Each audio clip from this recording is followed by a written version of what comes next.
샬롬 여러분, 난 예뻐순입니다. 신명기 9장은 이스라엘이 가나안 땅에 들어가게 되는 이유가 그들의 의로움 때문이 아니라는 사실을 분명히 밝히는 장입니다. 이 장은 크게 세 가지 흐름으로 전개됩니다. 가나안 정복의 이유. 이스라엘은 강한 민족과 견고한 성을 가진 가나안 족속을 마주하게 됩니다. 하지만 하나님은 먼저 선언하십니다. 그들이 이 땅을 차지하게 되는 것은 이스라엘의 의로움 때문이 아닙니다. 오히려 가나안 족속의 악함에 대한 심판이며 아브라함에게 하신 약속의 성취입니다. 즉, 정복은 이스라엘이 잘했기 때문에 받는 보상이 아니라 하나님의 계획 속에서 이루어지는 심판과 언약의 역사입니다. 이스라엘은 도덕적으로 우월한 민족이 아니라 약속을 이루기 위한 도구였습니다. 금송아지 사건의 회상. 모세는 백성에게 과거를 상기시킵니다. 그들이 얼마나 자주 하나님을 거역했는지를 잊지 말라고 말합니다. 특히 시내산에서 일어난 금송아지 사건을 언급합니다. 하나님의 음성을 듣고 언약을 받은 직후 백성은 눈에 보이는 신을 만들었습니다. 금송아지 사건은 단순한 우상 숭배가 아니라 보이지 않는 하나님 대신 눈에 보이는 방식으로 하나님을 대체하려는 시도였습니다. 모세는 돌판을 깨뜨립니다. 이는 언약이 깨졌음을 상징하는 행동이었습니다. 모세의 중보와 하나님의 자비. 하나님은 이 백성을 멸하시겠다고 말씀하십니다. 그때 모세는 40일 동안 금식하며 백성을 위해 기도합니다. 모세의 기도는 이스라엘의 선함을 근거로 하지 않습니다. 대신 하나님의 이름과 아브라함에게 하신 약속을 붙듭니다. 결국 하나님은 백성을 멸하지 않으십니다.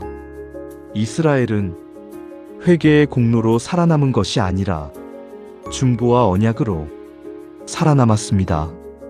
이제 이 말씀을 우리의 삶의 자리에서 생각해 보겠습니다. 우리는 종종 이렇게 생각합니다. 그래도 내가 이 정도는 했으니까 나는 저 사람보다는 낫지 않나? 하나님도 내 노력은 인정해 주시겠지. 그런데 신명기 9장은 이 생각을 정면으로 깨뜨립니다. 이스라엘이 가나안 땅에 들어가는 이유는 그들의 의로움 때문이 아니라는 것입니다. 하나님이 하시는 일은 우리의 수준 때문이 아니다. 이스라엘은 이제 가나안에 들어갑니다. 강한 민족을 이기고 견고한 성을 무너뜨리고 거대한 사람들을 쫓아내게 됩니다. 이 상황에서 사람이라면 이렇게 해석하기 쉽습니다. 우리가 드디어 준비됐구나. 우리가 성장했구나. 우리가 자격을 갖췄구나. 하지만 하나님은 먼저 선을 긋습니다. 이 모든 일은 너희의 의로움 때문이 아니다. 하나님은 착한 사람에게 복을 주는 분이 아니다. 우리는 인생을 보상 구조로 이해하려고 합니다. 착하면 잘 되고, 열심히 하면 얻고, 믿음이 좋으면 형통한다고 생각합니다. 하지만 성경은 훨씬 더 불편한 진실을 말합니다. 이스라엘은 의로운 민족이 아니었습니다. 목이 곧은 백성이었고 광야 내내 하나님을 거역했습니다. 금송아지를 만들었고 하나님을 잊었고 자신의 방식으로 살았습니다. 그럼에도 불구하고 하나님은 그들을 선택하셨습니다. 왜냐하면 하나님은 사람의 선함이 아니라 자신의 약속을 이루시는 분이기 때문입니다. 우리의 인생도 동일한 오해 속에 있다. 살다 보면 조금 잘 풀리는 순간이 옵니다. 문제가 해결되고 관계가 회복되고 길이 열립니다. 그때 우리는 이렇게 생각합니다. 내가 잘해서 그렇지. 내가 버텨서 그렇지. 내가 노력해서 얻은 결과야. 하지만 신명기 9장은 말합니다. 그것은 당신의 의 때문이 아닙니다. 하나님의 신실하심 때문입니다. 실패의 기억이 은혜를 지켜준다. 모세는 이스라엘에게 과거를 잊지 말라고 말합니다. 광야에서 얼마나 자주 하나님을 거역했는지, 얼마나 쉽게 무너졌는지, 얼마나 반복해서 넘어졌는지. 왜냐하면 자신의 연약함을 잊는 순간 은혜는 공로로 바뀌기 때문입니다. 우리가 과거를 기억하지 않으면 지금의 축복을 자격으로 착각하게 됩니다. 우리의 구원도 동일한 원리 위에 있다. 우리는 하나님께 선택받았고, 사랑받았고, 구원받았습니다. 그 이유는 우리가 괜찮은 사람이어서가 아니라 하나님이 약속을 지키시는 분이기 때문입니다. 이 사실을 알면 교만 대신 감사가 생기고, 비교 대신 겸손이 생깁니다.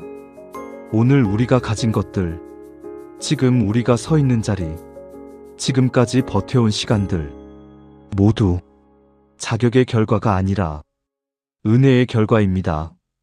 이 사실을 잊지 않을 때 우리는 하나님 없이 잘 살 수 있다는 착각에서 자유로워집니다. 기도하기 전에 이 마음을 잠시 붙들어 봅니다. 나는 자격 있는 사람이어서 여기까지 온 것이 아닙니다. 하나님의 약속이 나를 여기까지 이끌었습니다. 하나님, 제가 지금 서 있는 자리와 제가 가진 모든 것이 저의 의 때문이 아니라 하나님의 은혜 때문임을 잊지 않게 하소서. 잘 될 때 교만하지 않게 하시고, 무너질 때 절망하지 않게 하소서. 저의 자격이 아니라 하나님의 신실하심을 붙들고 오늘을 살아가게 하소서. 예수님의 이름으로 기도합니다. 아멘. 신명기 9장은 우리의 인생이 얼마나 자주 스스로를 과대평가하며 살아가는지를 조용히 비춰주는 말씀입니다. 우리는 쉽게 그래도 나는 괜찮은 편이지, 나는 이 정도는 했잖아 라는 마음으로 하루를 버팁니다. 그리고 때로는 하나님 앞에서도 그 마음을 내려놓지 못합니다. 하지만 오늘 말씀은 우리를 부끄럽게 만들기 위해 주어진 것이 아니라 안심하게 만들기 위해 주어진 말씀입니다. 우리가 자격으로 여기까지 온 것이 아니라면, 우리는 자격이 부족하다고 해서 버려질 필요도 없기 때문입니다. 잘해서 여기까지 온 것이 아니라면, 못한다고 해서 끝나는 것도 아니기 때문입니다. 우리가 지금까지 살아온 시간은 우리의 의가 아니라 하나님의 신실하심 위에 서 있습니다. 그래서 오늘도 스스로를 증명하려 애쓰지 않아도 됩니다. 오늘 하루를 하나님의 은혜 위에 맡기며 살아갈 수 있습니다. 혹시 지금 스스로 부족하다고 느껴지거나 자신의 한계를 더 또렷하게 느끼고 있다면 오히려 그 자리가 은혜를 다시 발견할 수 있는 자리일지도 모릅니다. 신명기 9장은 완벽한 사람을 위한 말씀이 아니라 여전히 부족한 우리를 위한 말씀입니다. 그래서 우리는 오늘도 안심하고 하나님을 의지할 수 있습니다. 다음 묵상도 함께 나누겠습니다. 감사합니다.